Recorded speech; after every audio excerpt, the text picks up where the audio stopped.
survey regarding the Telangana Retired Engineers Forum represented the districts of Mahbubnagar, Rangareddy and Nalgonda contributes 68% of the catchment area to Krishna Basin, whereas only a quantity of 36.62 is being utilized in the area of the purpose of irrigation, and this area has got every right to utilize the water of Krishna as per the international water laws. మొట్టమొదట 16/8/2012 నాడు మంత్రిగా decay అరుణ గారు లేఖ రాస్తే అందులో సంతకం పెట్టిన దాంట్లో ఎన్ఎం శ్రీనివాస్ రెడ్డి మహబూబ్ నగర్ ఎమ్మెల్యే, ఆనాడు వారు Bharatiya Janata party MLA, decay అరుణ గారు కాంగ్రెస్ పార్టీ మంత్రి. పాలమూరు జిల్లా ప్రజలు ప్రతినిధులు రాజకీయాలు చూడలే, పార్టీలు చూడలే. ఎడారిగా మారిన పాలమూరును, వలసలు పోతున్న పాలమూరును, కరువు ప్రాంతం పాలమూరు రంగారెడ్డి ఎత్తిపోతల రావాలా, 10 లక్షల ఎకరాలకు నీళ్లు ఇవ్వాలి అని రిటైర్డ్ ఇంజనీర్స్ ఇచ్చిన రిపోర్టును పెట్టి రెండో లేఖ డికే అరుణ గారు రాసిండు అధ్యక్ష. డికే అరుణ గారి లెటర్ మీద GOMS number 72 dated 8/8/2013 Palamuru lift irrigation scheme administrative approval for 6.91 crores for detailed survey and preparation of detailed project report of Palamuru Rangareddy lift irrigation scheme accorded orders issued. ఉమ్మడి రాష్ట్రంలో 8/8/2013 నాడు GOMS number 72 ప్రకారం 10 lakh acres కి 70 TMC water ని per day 2 TMC ఎత్తడానికి మొట్టమొదటి GO ఉమ్మడి రాష్ట్రంలో కాంగ్రెస్ పార్టీ ఇచ్చిన జీవో అధ్యక్ష. ఇది కాంగ్రెస్ పార్టీ, కాంగ్రెస్ ప్రభుత్వము ఉమ్మడి రాష్ట్రంలో కూడా సమైక్య పాలనలో సీమాంధ్ర నాయకత్వంతో కొట్లాడి ఆనాడు తెలంగాణ ప్రాంతానికి సంబంధించిన కాంగ్రెస్ నాయకులు ఈ జీవోను తెచ్చారు. 2012లో చంద్రశేఖరరావు ఎక్కడున్నాయో తెలుసా అధ్యక్ష? మహబూబ్ నగర్ పార్లమెంట్ సభ్యుడు ఉండే. ఏ ప్రాంతానికైతే ప్రాజెక్టు కావాలని ఆనాడు వీళ్ళందరూ అడిగిన పార్టీలకు అతీతంగా ఎన్ఎం శ్రీనివాసరెడ్డి గారు లాంటి వాళ్ళు, గురునాథ్ రెడ్డి లాంటి వాళ్ళు, స్వర్ణ సుధాకర్ లాంటి వాళ్ళు మాట్లాడి సంతకాలు పెడితే పాలమూరు రంగారెడ్డి ఎత్తిపోతల టెండర్లలో కాంట్రాక్టర్లలో కమిషన్లు కొట్టిన చంద్రశేఖరరావు ఆనాడు పాలమూరుకు పార్లమెంట్ సభ్యుడిగా ఉండి పాలమూరు ప్రాజెక్టు కావాలని అడగలేదు అధ్యక్ష. ఆనాడు అడిగింది కాంగ్రెస్ పార్టీ. ఎన్ఎం శ్రీనివాసరెడ్డి లాంటి వాళ్ళు అడిగి ఈ ప్రాజెక్టును శాంక్షన్ తీసుకొచ్చింది అధ్యక్ష. ఏ నైతిక హక్కుతో ఈ రోజు చంద్రశేఖరరావు గారు ఈ ప్రాజెక్టు గురించి మాట్లాడుతున్నాడని నేను అడుగుతున్నా అధ్యక్ష. ఈ జీవో అధికారికం అధ్యక్ష. ఈ జీవోను కూడా రికార్డులో మీరు పెట్టాలి అధ్యక్ష. ఆయన report entrustment of the work Engineering Staff College of India on nomination basis for amount of 5,71,22,488 administrative approval accorded so and so అధ్యక్ష. దాంట్లో ఏముంది? The agency shall complete the work within 3 months from the date of entrustment of the work. Engineering staff కాలేజ్కి survey కోసం report ఇచ్చారు, survey కోసం order ఇచ్చి nomination basis మీద work ఇచ్చిండు అధ్యక్ష. దీని తర్వాత తెలంగాణ రిటైర్డ్ ఇంజనీర్స్ ఆ రిపోర్ట్ మీద minutes of the meeting held in the office of the chief engineer Mahabubnagar on 3/9/2014 regarding Palamuru Rangareddy lift irrigation scheme. ఇందులో 14 మంది పాల్గొన్నారు. దీంట్లో ముఖ్యమైన వాళ్ళు Shyam Prasad Reddy retired engineer, K Pentareddy special officer, retired SE Transco. అంటే వీళ్ళందరూ కూడా కేసీఆర్కి అత్యంత నమ్మకమైన వాళ్ళు, విశ్వాసపాత్రులు ఆనాడు ప్రాజెక్టులు. క్లియర్గా ఆ రోజు ఇవన్నీ ఎందుకు వివరాలు చెప్తున్నా అంటే ఎక్కడ చంద్రశేఖరరావు గారు మనల్ని తప్పుదోవ పట్టించి నిధుల దోపిడీకి పాల్పడ్డాడో, నీళ్ళలో మనకు అన్యాయం చేసిండో చెప్పడానికి వివరాలని కూడా చెప్తున్నా అధ్యక్ష. వీళ్ళు ఇచ్చిన దాంట్లో ఈ రిపోర్టు వీళ్ళు ఈ ఇంజనీరింగ్ స్టాఫ్ కాలేజ్ వాళ్ళు ఇచ్చిన తర్వాత రిపోర్టు మీద రిటైర్డ్ ఇంజనీర్స్ 14 మంది పదే కూర్చొని వెట్టింగ్ చేసి వాళ్ళు తీసుకున్న నిర్ణయం ఏంటంటే, based on the average flood days is found that the flood discharge over above 1 lakh cusecs is for 25 to 28 days only. 1 లక్ష క్యూసెక్ల ఫ్లడ్ 25 నుంచి 28 రోజులు వస్తుంది. జూరాల నుంచి తీసుకోవాల్సిన దాని మీద రిపోర్ట్ ఇచ్చారు అధ్యక్ష. అదేవిధంగా వాళ్ళు ఏమన్నారు అధ్యక్ష? Accordingly ESC prepared the preliminary proposals with 3-stage lifting to pump 70 TMC of flood water in 25 days from Jurala foreshore reservoir from elevation of 318.5 meters to 675 at Lakshmidevipalli propose new reservoir. జూరాలలో నీళ్లు ఎత్తితే 318 మీటర్ల నుంచి ఎత్తి 675 మీటర్లు లక్ష్మీదేవిపల్లి. మా శంకర్ ఏడుస్తూ బాధపడుతున్నాడు కదా అధ్యక్ష, మాకు అన్యాయం జరిగిందని. లక్ష్మీదేవిపల్లి షాద్నగర్లో అధ్యక్ష, అక్కడికి నీళ్లు ఎత్తిపోయడానికి ఉన్నది.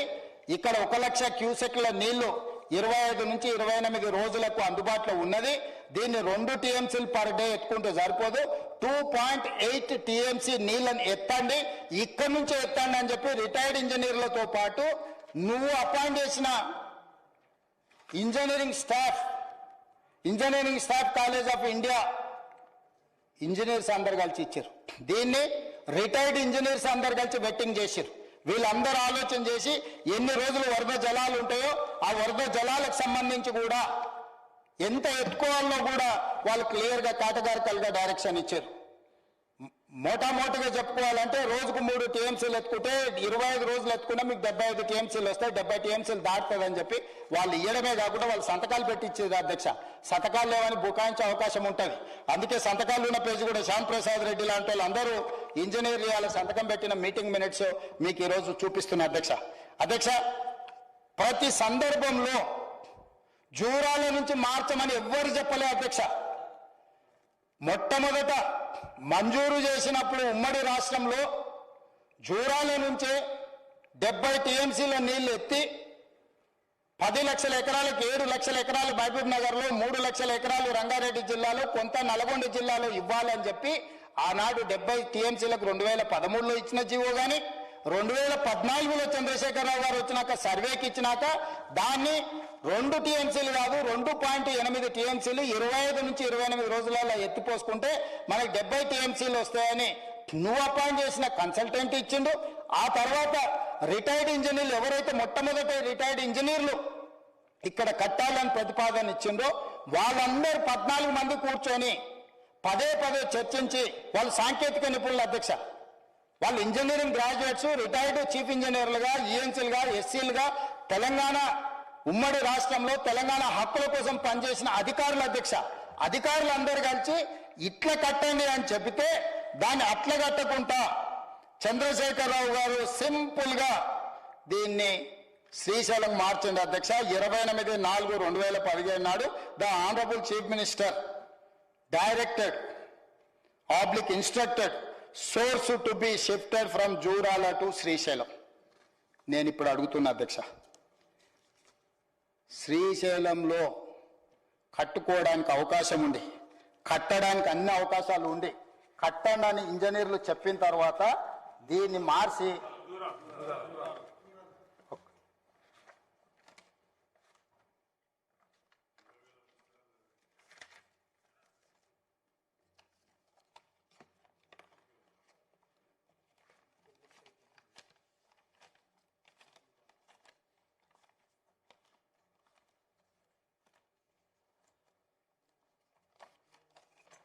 కాగితం ఎక్కడో పోయింది అధ్యక్ష, నాకు గుర్తుంది, నేను చెప్తా అధ్యక్ష. ఇక్కడి నుంచి అక్కడికి మార్చినప్పుడు ఇప్పుడు ఏమంటారంటే జూరాల కెపాసిటీ తక్కువ, శ్రీశైలం కెపాసిటీ ఎక్కువ. జూరాల 11.94 టీఎంసీ కెపాసిటీనే, శ్రీశైలం 308 టీఎంసీ కెపాసిటీ. ఇక్కడి నుంచి అక్కడికి మారుస్తున్నామని చెప్పిండు అధ్యక్ష. నేను మిమ్మల్ని అడుగుతున్న అధ్యక్ష, ఒకవేళ అదే సూత్రం అయితే ఈ రోజు ఉత్తమ్ కుమార్ రెడ్డి గారు చెప్పారు మేడిగడ్డ 16 టీఎంసీల కెపాసిటీ, మేడిగడ్డ నుంచి ఎత్తి అన్నారంలో పోస్తున్నాము, అది 14 టీఎంసీల కెపాసిటీ. అక్కడి నుంచి ఎత్తి సుందిళ్ళలో పోస్తున్నాము, సుందిళ్ళ 9 టీఎంసీల కెపాసిటీ. సుందిళ్ళ నుంచి ఎత్తి శ్రీపాద ఎల్లంపల్లిలో 195 టీఎంసీలు పోస్తున్నాం అధ్యక్ష. సుందిళ్ళలో 9 టీఎంసీల నీటి లభ్యత ఉన్న బ్యారేజ్ దగ్గర నుంచి 195 టీఎంసీలు ఎత్తి శ్రీపాద ఎల్లంపల్లిలో పోయడానికి అక్కడ 2 టీఎంసీలకు మంజూరు అయి ఉంటే 2 టీఎంసీలను కాస్త 3 టీఎంసీల కింద మార్చి పంపులు లిఫ్టులు పెంచి తుమ్మిడియేటి నుంచి మేడిగడ్డకు మార్చి ఊరు మార్చి డాక్టర్ బాబాసాహెబ్ అంబేద్కర్ సుజల స్రవంతి ఉంటే పేరు మార్చి కాళేశ్వరం 38,500 కోట్లు ఉంటే 1,50,000 కోట్లకు అంచనాలు పెంచి మేడిగడ్డ అన్నారం సుందిల్ల పేరు మీద పంపులు లిఫ్టులు పెట్టి ఈ 3 పంపుల లిఫ్టులలో 1 ఎకరా ఆయకట్టు లేదు అధ్యక్ష. నాకు తెలిసి శ్రీపొబ్బన మంతని ఆ వారి నియోజకవర్గంలో 1 ఎకరా కూడా మీకు నీళ్లు రావు కదా శ్రీధర్ బాబు గారు. ఒక అంగుళం కూడా రాదు కదా. Is it on record? వీరు ఇక్కడ ఉన్నారు, వారి నియోజకవర్గంలో మేడిగడ్డ ఉన్నది. మేడిగడ్డల పంపులు ఎత్తి అన్నారంలో పోసి, అన్నారంలో పంపులు ఎత్తి సుందిల్లలో పోసి, సుందిల్లలో పంపులు ఎత్తి శ్రీపాదవేలంపల్లిలో పోసే వరకు 1 ఎకరా ఆయకట్టు లేదు అధ్యక్ష. అదే తుమ్మిడిహెట్టి నుంచి మొదలు పెడితే ఆదిలాబాద్ జిల్లా కింద ప్రతి ఏరియాలో నీళ్లు ఇచ్చుకుంటే వచ్చి శ్రీపాదవేలంపల్లికి వచ్చేది. ఆదిలాబాద్ సస్యశ్యామలం అయ్యేది. కానీ కేసీఆర్ ఇంట్లో కనక వర్షం కురిసేది కాదు. ఇక్కడ ఉన్న గేమ్ అంతా పంపులు లిఫ్టులు అధ్యక్ష, ఏం లేదు. సేమ్ అదే ఫార్ములా, డిట్టో ఫార్ములా. ఏం అంటే అసలు 1 ఇంచు కూడా మార్చలేదు అధ్యక్ష. ఆయన ఏమన్నా మారిండానో లేకపోతే నేను మామూలుగా సినిమాలలో అతడి సినిమాలు ఉంటుంది, ఓ పాపులర్ మర్డర్ జరుగుతుంది, లీడర్ వాడు పైనుంచి ఎవడో కాలుస్తాడు, సిబిఐ ఆఫీసర్ వస్తాడు ఎంక్వైరీకి, వాడు అన్ని చూస్తాడు, అధికారులకు ఎవరికి అర్థం కాదు, జైలుకు పోతాడు, ఒక ఓల్డ్ క్రిమినల్ పట్టుకుంటాడు. ఇట్లా హత్య జరిగింది, ఎవరు చేస్తుండొచ్చు నీకు తెలుసు కదా, ఇట్లాంటి హత్యలు ఎట్లా ఎవడు ఉంటాడు అంటే క్రైమ్ లో ఒక ప్యాటర్న్ ఉంటుంది అధ్యక్ష. ప్రతి నేరగాడికి నేరం చేయడానికి ఒక విధానం ఉంటుంది అధ్యక్ష. అంటే జేబులు కొట్టేవాడికి కానీ, మెడలో చైన్లు ఎత్తుకపోయేటోడు కానీ, లేకపోతే చాకు చూపించి బెదిరించేటోడు కానీ, దారి దోపిడీ చేసేటోని కానీ, ఇట్లా ప్రాజెక్టుల అంచనాలు పెంచి దోసుకునేటోని కూడా ఒక ప్యాటర్న్ ఆఫ్ ఒక ప్యాటర్న్ ఉంటుంది అధ్యక్ష దోపిడీకి. ఎగ్జాక్ట్ గా గోదావరిలో ఏ దోపిడీ జరిగిందో అక్కడ పేరు తుమ్మిడిహెట్టి, ఇక్కడ జూరాల, అక్కడ పేరు మేడిగడ్డ, ఇక్కడ శ్రీశైలం. అక్కడ పంపులు లిఫ్టులు 3, ఇక్కడ 3 పంపులు లిఫ్టులు కాస్త 5 అయినాయి అధ్యక్ష. దాని వివరాలు కూడా మీకు చెప్తా. జూరాల నుంచి ఒకవేళ కట్టుంటే అధ్యక్ష, జూరాల దగ్గర కట్టుంటే 3 స్టేజెస్ లో మనం పంపులు లిఫ్టులు పెట్టుకుంటే 22 పంపులు 3 లిఫ్టులు ఉండే అధ్యక్ష. 22 పంపులు 3 లిఫ్టులకు కాస్ట్ 5,185.82 కోట్ల రూపాయలు అధ్యక్ష. బాగా వినండి అధ్యక్ష, మళ్ళొకసారి చెప్తా. జూరాల దగ్గర పాలమూరు రంగారెడ్డి ఎత్తిపోతల ప్రాజెక్టును నిర్మిస్తే 22 పంపులు 3 లిఫ్టులు అధ్యక్ష. 22 పంపులు 3 లిఫ్టులకు 14 పంపులు ఫస్ట్ స్టేజ్ లో, 4 పంపులు రెండవ స్టేజ్ లో, 4 పంపులు మూడవ స్టేజ్ లో, 22 పంపులు. దీని ధర 5,185.82 కోట్ల రూపాయలు అధ్యక్ష. దీని ప్రకారము సివిల్ వర్క్స్ కి 18,446 కోట్ల అధ్యక్ష. టోటల్ గా ప్రాజెక్టు కాస్ట్ వచ్చేసి 32,200 కోట్ల రూపాయలు అధ్యక్ష. ఇందులో రిజర్వాయర్లు ఎన్ని నీళ్లు ఎత్తినవని కాదు అధ్యక్ష, ఎన్ని నీళ్లు ఒడిసి పట్టుకున్నాం అనే దాంట్లోనే ఉంది అధ్యక్ష. విషయం అంతా ఎన్ని నీళ్లు ఎత్తుతున్నాం అనే దాంట్లో లేదు. ఎత్తుకొని ఎడబోసుకుంటావు అధ్యక్ష. ఎత్తి పోసి ఒడిసి పట్టుకుంటేనే దాంట్లో వ్యవహారం ఉంది అధ్యక్ష. 32,500 కోట్లతోని కట్టే జూరాల దగ్గర 70 టీఎంసీల నీళ్లు ఎత్తుతే 121.36 టీఎంసీల స్టోరేజ్ కెపాసిటీ అధ్యక్ష. దీనికి 121 టీఎంసీల స్టోరేజ్ కెపాసిటీతోని ఈ ప్రాజెక్టు డిజైన్ చేసింది అధ్యక్ష. 70 టీఎంసీలు ఎత్తి 121 టీఎంసీలు స్టోరేజ్ చేసి 22 పంపులు 3 లిఫ్టులతోని 32,500 కోట్ల రూపాయలతో ప్రాజెక్టు డిజైన్ అయింది. సాంకేతిక నిపుణులు అనుమతి ఇచ్చారు, సాంకేతిక నిపుణులు మొత్తం రిపోర్ట్ ఇచ్చారు, శాంక్షన్ కూడా అయిపోయింది అధ్యక్ష. ఈ శాంక్షన్ ఇంజనీర్లు అందరూ అయిపోయి అన్ని లెవెల్స్ లో వెట్టింగ్ అయిపోయి జీవో ఇవ్వమన్నప్పుడు ఫైనాన్స్ డిపార్ట్మెంట్కి పోయినప్పుడు చిన్న క్వేరీ రాసి మళ్ళీ వెనక్కి తిప్పిండ్రు అధ్యక్ష. ఆ ఫైనాన్స్ సెక్రటరీ గారు ఆ రోజు వెనక్కి వచ్చిన తర్వాత అప్పుడు అసలు గేమ్ స్టార్ట్ అయింది అధ్యక్ష. దానికి కూడా వస్తా. ఎప్పుడైతే ఇది వచ్చిందో దర్బారు నడుస్తున్నది, రాజుగారు విన్నాడు, ఎవడా చెప్పింది జూరాల్లో అలా 11.94 టీఎంసీ ఉంది, అసూట పోతే పెద్దది ఉన్నది శ్రీశైలం కడుకొని నడువు రాడుకన్నాడు. ఈడ ఎత్తుతేనేమో 318 మీటర్స్ ఎత్తు నుంచి ఎత్తు అధ్యక్ష. జూరాలకు షిఫ్ట్ చేయంగానే మనం పైకి వస్తే ఎత్తుడు తక్కువ ఉంటే కరెంటు తక్కువ ఖర్చు అవుతుంది అధ్యక్ష. పంపుల లిఫ్టులు తక్కువ ఉంటే కరెంటు ఖర్చు తక్కువ అవుతుంది, మెయింటెనెన్స్ కూడా. ఇదేమైంది, ఇది అట్లా పోగానే కిందికి పోయింది అధ్యక్ష. తలకాడ వదిలేసి తోక కాడికి పోయింది. తోకేడుంది 240 మీటర్ల ఎత్తులు ఉంది అధ్యక్ష. ఇక్కడనే గేమ్ ఉంది. 240 మీటర్ల నుంచి ఎత్తుడు మొదలు పెడితే 5 స్టేజెస్ అయిపోయింది అధ్యక్ష. 3 స్టేజ్లు ఉన్న జూరాల శ్రీశైలం మార్చడంతో 5 స్టేజ్లు అయిపోయింది అధ్యక్ష. 22 పంపులు కాస్త 37 పంపులు అయిపోయినాయి అధ్యక్ష. స్టేజ్ 1లో 9 పంపులు, స్టేజ్ 2లో 10 పంపులు, స్టేజ్ 3లో 10 పంపులు, స్టేజ్ 4లో 5 పంపులు, స్టేజ్ 5లో 3 పంపులు. ఇందులో కూడా మనం ప్రతి స్టేజ్లో జూరాలలో స్టేజ్ 1లో ఆయకట్టు వచ్చేసి 3,23,447. స్టేజ్ 1లో నీళ్లు రాగానే ఎంబడే ఆయకట్టుకు నీళ్ళు ఇచ్చే అవకాశం ఉంది అధ్యక్ష. స్టేజ్ 2లో స్టేజ్ 1లో జూరాల 1,47,000 ఎకరాలు, స్టేజ్ 2లో 3,23,000 ఎకరాలు, స్టేజ్ 3లో 5,31,000 ఎకరాలు అధ్యక్ష. ప్రతి స్టేజ్ లో ఎత్తంగానే ఆయకట్టుకు నీళ్లు ఇచ్చుకుంటాం, మళ్ళీ పైకి ఎత్తుకుంటా పోయారు అధ్యక్ష. జూరాలలో ఉన్న అడ్వాంటేజ్ ఇది. ఎప్పుడైతే శ్రీశైలానికి షిఫ్ట్ అయిందో అధ్యక్ష, 37 పంపులు 5 లిఫ్టులు కాగానే స్టేజ్ 1లో నిల్, స్టేజ్ 2లో నిల్. స్టేజ్ 1లో 9 పంపులు, స్టేజ్ 2లో 10 పంపులు. 19 పంపులు వారు అన్నట్టు అంగుళం కూడా నీళ్ళు ఇవ్వకుండానే నిల్లు మీదనే డిజైన్ అయినాయి అధ్యక్ష. ఇంకా ఈ పంపుల లిఫ్టులలో ఎవరికి లాభం వచ్చింది, ఎవరింట్లో కనక వర్షం కురిసింది, ఎవరు పండగ చేసుకున్నారో నువ్వు అర్థం చేసుకో అధ్యక్ష. ओ अकबर साहब वही बोल रहे बार बार, मैं ये कुर्सी में बैठा हूं, मैं सब कुछ नहीं बोल सकता हूं, मगर वो साहब तो बोल रहे हैं ना, उनको तो 26 साल का तजुर्बा है, मेरा तजुर्बा थोड़ा कम है. मेरा 14-15 साल का तजुर्बा है, उनका तो 26 साल का तजुर्बा है. बहुत सारे लोगों को देखा है ना, इसीलिए साहब ने कह रहा है कि भाई क्या हो रहा, कहाँ हो रहा, ये वाला.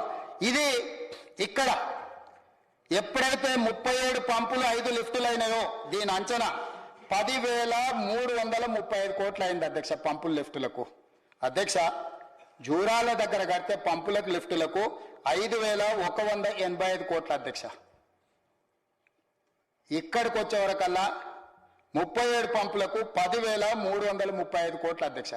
స్ట్రైట్ గా 100% సరాసరి 100% పెంచి 5,185 కోట్లను 10,335 కోట్లకు పెంచుకున్నాడు అధ్యక్ష. సీదా 5,200 కోట్ల రూపాయలు పంపులకు లిఫ్టులకు పెంచి దీన్ని టోటల్ ఏం చేసింది అధ్యక్ష, లెక్కలు 35,250 కోట్లకు అంచనా చూపించింది. పోనీ పంపులకు లిఫ్టులకు 5,000 కోట్లు మింగితే మింగండి అనుకుందాం, ఆకలి ఎక్కువ ఉంది అనుకుందాం, పిల్లలు చాలా మంది ఉన్నారు, సంసారం పెద్దది, ఒకవేళ ఆశపడ్డాడేమో అనుకుందాం అధ్యక్ష జరిసేపటికి. అట్లా కూడా ప్రజలు ఒప్పుకోరు. కానీ ఒకవేళ ఇక పేద కుటుంబం కాబట్టి ఇక ఇన్ని రోజులు ఆకలితో ఉన్నాడని ఏమైనా ఎక్కువ తిందాం అనుకున్నాడు అధ్యక్ష. రిజర్వాయర్ల కెపాసిటీ 70 TMCలకు తగ్గించింది అధ్యక్ష.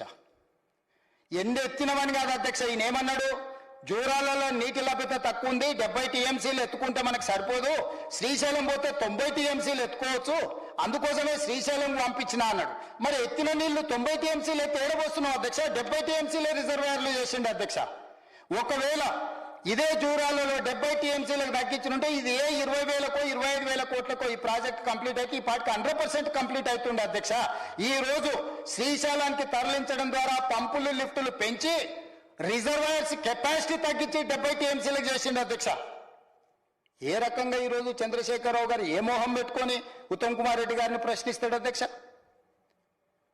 ఏ మొహం పెట్టుకొని ఈ రోజు పాలమూరు రంగారెడ్డి ఎత్తిపోతల మీద కాంగ్రెస్ పార్టీ ఉత్తమ్ కుమార్ రెడ్డి లేకపోతే నేను మీరు అన్యాయం చేసిందని ఏ మొహం పెట్టుకొని మాట్లాడతాడు అధ్యక్ష? ఇది అఫీషియల్ డాక్యుమెంట్ అధ్యక్ష. నేను ఎక్కడి నుంచో ఆకాశంలో నుంచి సృష్టించిన అబ్రకదబ్ర కాదు అధ్యక్ష, ఇది అఫీషియల్ డాక్యుమెంట్. దీంట్లో ఇంకొక స్టోరీ చెప్తా అధ్యక్ష మీకు. అసలు ఈయనను ఏమనాలో నాకు తెలియదు, కానీ మంజూరు ఇట్లా ఇచ్చిండా 2015లో ఈ నిర్ణయం తీసుకొని చేస్తే 2022 వరకు డిపిఆర్ లేదు అధ్యక్ష, డీటెయిల్ ప్రాజెక్ట్ రిపోర్ట్ లేదు.